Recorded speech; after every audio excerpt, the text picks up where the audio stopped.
about BRI and what Belt and Road Initiative is, and what are the conspiracies going on, or maybe what are the different perceptions. We'll more focus on perceptions regarding BRI. And we'll particularly talk about Philippines, what at the moment people think about, what government thinks, and what opposition thinks. And we'll talk about different perceptions. Thanks for joining, Howard. Thank you for inviting me, Alveena. Okay, so Howard, first of all, I would want to know your personal opinion on BRI. How do you see BRI? Is it as a game changer for the region, or you think it's something like a regime for China? Well, I think that the BRI is actually a fantastic project for China to be able to increase its regional diplomacy and also in terms of helping third world countries develop. I think that is the best outlook for the BRI projects. For countries like ours in the Philippines, it's interesting because we're part of the maritime Silk Road. We're not like we don't have a direct linkage to China in terms of land, but our history with Chinese trade is goes way back. Today in the Philippines, most of the economic facilities are actually managed by third, fourth generation Filipino Chinese. So there is a direct link to Chinese trade and Chinese influence in our country. Okay, and how do you see at the moment people reacting to BRI? What's their perception? We'll talk about probably the perception which is more dominant in your country. Obviously, every country has two different perceptions, but which perception dominates over the other? Well, for the current administration was very clear from the very beginning around 2017 when they came into power, the Duterte administration, that they would be more open-minded to Chinese trades and investment. So initially, they were able to get a lot of promises and grants from the Chinese government. However, like you said, the thing with these foreign grants and foreign financial aid, a lot of it is tied down to, right? And obviously, the Philippines was a former American colony.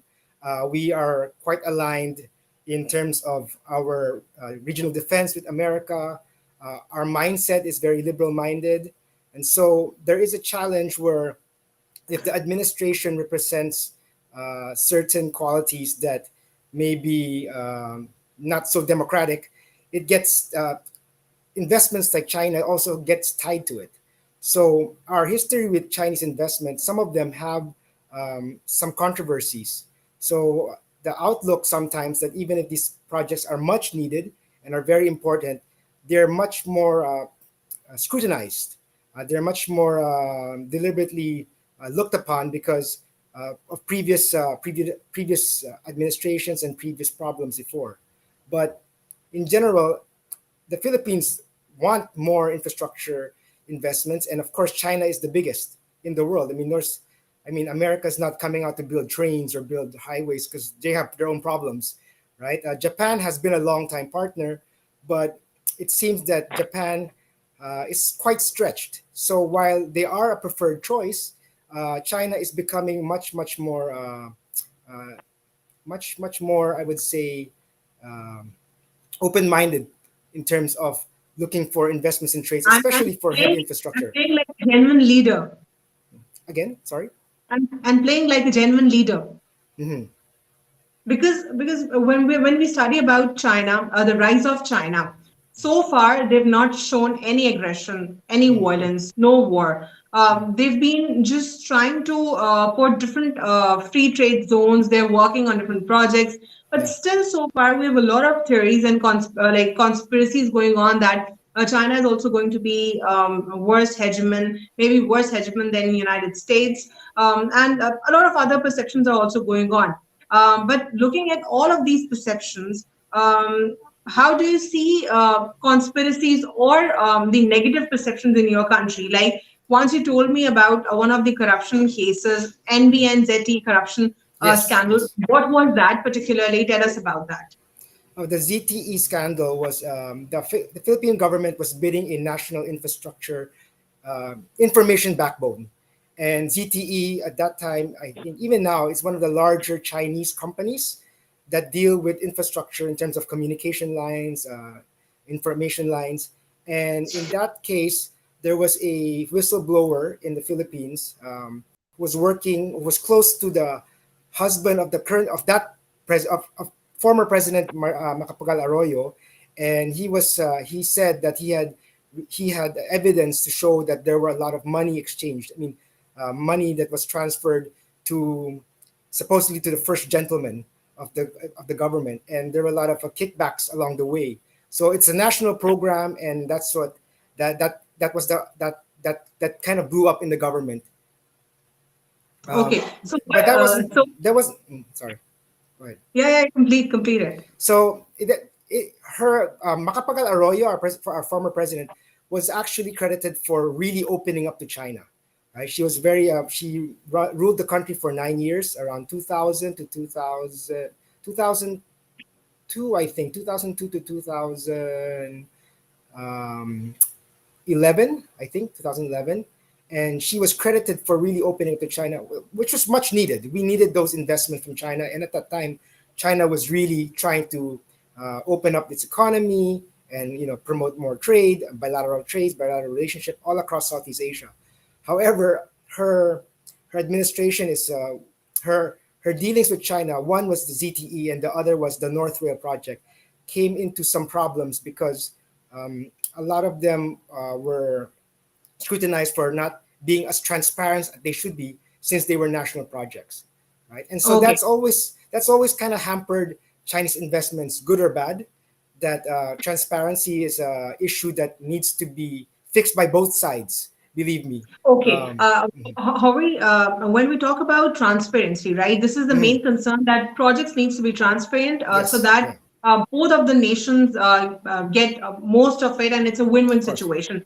But Mhm, my point here is little different. Like, why do we question China on transparency? Like, for instance, if we talk about the transparency, shouldn't we ask it from the host country? Like, for instance, if there's a project going on in Pakistan or water port of BRI, so Pakistan is more questionable on that. That why kickbacks, why corruption, mhm, why differ so many loopholes, rather than we question China. Because I've personally seen a lot of cases where Chinese want to work genuinely, and they even give their time, their energy, their money, but mhm. unfortunately, the person comes out to be a fraudulent person. Now, what's the scenario? How to deal with it?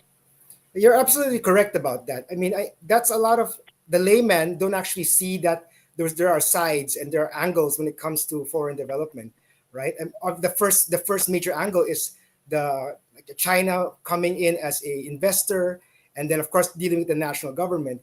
But obviously, a lot of countries that are democratic have oppositions, and that becomes a problem because they might be associated negatively if the current administration has also have local issues. And so that's something that China has to learn to work around. It's not impossible. The Japanese have done it, but I think China is sort of new in this space, and so they have to be able to kind of maneuver around local politics much better. And they're trying, but it's a very difficult thing when, especially if you don't know anybody on the ground and you're only dealing with, a lot of the Chinese, they like to deal with who's in charge, right? But even the person who's in charge is in charge of a lot of people, so that gets complicated when you're trying to do other projects.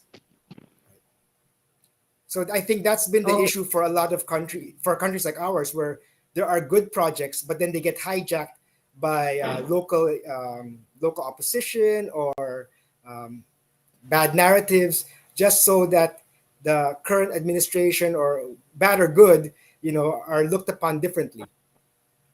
okay. So we've a lot more to discuss on that topic, but I think for now that's the amazing insight. We definitely try to dig it out from both of the sides. Today we're going to end this, and soon we're going to talk more about BI. Thank you for joining me, Howard. Thank you very much for inviting me, Alvina. Take care. Thank you. Bye bye.